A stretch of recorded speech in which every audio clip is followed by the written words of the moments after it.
Alors malheureusement pour beaucoup de personnes, il semblerait que programmer, c'est simplement pouvoir taper des mots dans un document texte et supposer automatiquement que l'ordinateur puisse le traduire en code machine, le lire et effectuer une tâche comme par exemple ouvrir un navigateur ou un fichier. Je pense que vous avez compris que c'est très loin d'être le cas. On ne peut pas écrire n'importe quoi dans certains langages de programmation et espérer à ce que l'ordinateur le comprenne et s'exécute. Hélas, vous allez me dire, comment on écrit du code? Alors, je vous répondrai qu'avant de savoir comment on écrit du code, vous devriez d'abord savoir où est-ce qu'on écrit le code. Alors, la réponse à cette question est dans un IDE. Alors, que signifie IDE exactement? Donc, IDE, en fait, c'est un acronyme qui signifie Environnement de développement intégré. Ce sont bien les IDE qui vont permettre la facilitation de la compréhension et de l'exécution du code par un ordinateur. Alors, concrètement, les IDE, c'est juste une interface graphique sur nos ordinateurs dans laquelle nous, les programmeurs ou les ingénieurs, on peut facilement écrire, exécuter et débugger notre code sans avoir à nous soucier des problèmes de compilation ou d'interprétation du programme.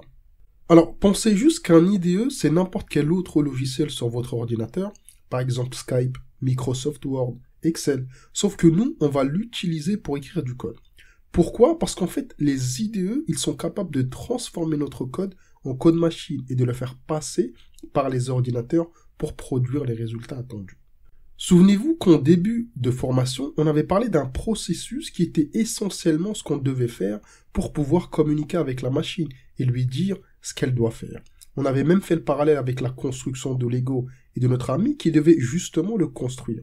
On avait souligné le fait qu'à chaque fois que l'on devait lui transmettre des instructions très précises sur la façon de construire ce Lego, on devait impérativement traduire ces instructions-là dans la langue que lui comprenait. Et on a dit que ce processus, c'était exactement ce que doivent faire les développeurs pour pouvoir dire à la machine ce qu'ils attendaient d'elle.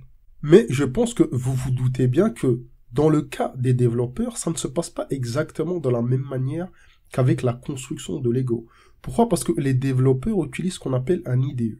Alors, avec l'utilisation d'un IDE, la transmission d'instructions se fait bien entendu par l'écriture du code en Java ou en Python.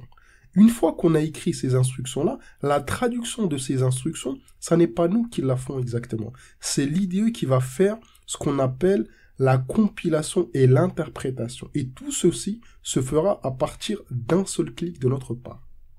Alors, la compilation consiste en la traduction de notre code en ce qu'on appelle le bytecode. Le bytecode, c'est un code qui est spécifique à la JVM. Alors, la JVM est un acronyme pour Java Virtual Machine. Ça veut dire machine virtuelle en français. C'est cette même JVM qui va prendre ce code et qui n'est compréhensible que par elle-même et elle sera chargée de l'interpréter pour notre machine afin que cette dernière puisse le comprendre pour pouvoir l'exécuter plus tard. Alors, une petite précision concernant tout ce qu'on a dit par rapport à la compilation, l'interprétation, le bytecode, la JVM. Ne vous inquiétez surtout pas, ce sont des choses qui sont déjà incluses dans votre IDE. Donc, dès lors où vous l'avez téléchargé sur Internet, vous aurez tout ça compris dedans.